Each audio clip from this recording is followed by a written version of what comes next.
రాష్ట్రంలో కాంగ్రెస్ పార్టీ అధికారంలో ఉంది.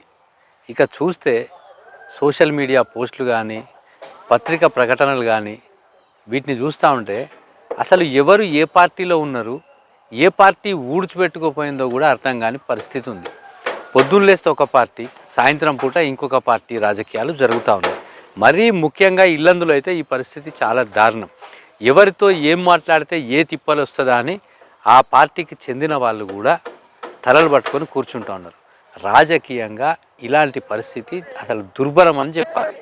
పొద్దున ఒక పార్టీ, సాయంత్రం ఒక పార్టీ. ఇంకా విషయం చెప్పాలంటే అసలు ఏ పార్టీ నాయకుడి విషయాన్ని ఏ పార్టీ నాయకులు ఖండిస్తూ ఉన్నారు, ఏ పార్టీ నాయకుడికి ఏ పార్టీ వాళ్ళు మద్దతు ఇస్తూ ఉన్నారని కూడా ప్రజలు పరేషాన్ అవుతూ ఉన్నారు.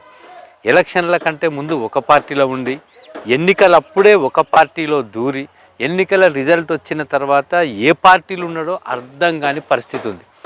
ఇంకా విషయం చెప్పాలంటే ఇవన్నీ జరుగుతూ ఉన్నా సాయంత్రం పూట మాత్రం అధికార పార్టీ కార్యాలయాలు అన్ని పార్టీల కార్యకర్తలు నాయకులు కనబడుతూ ఉన్నారు.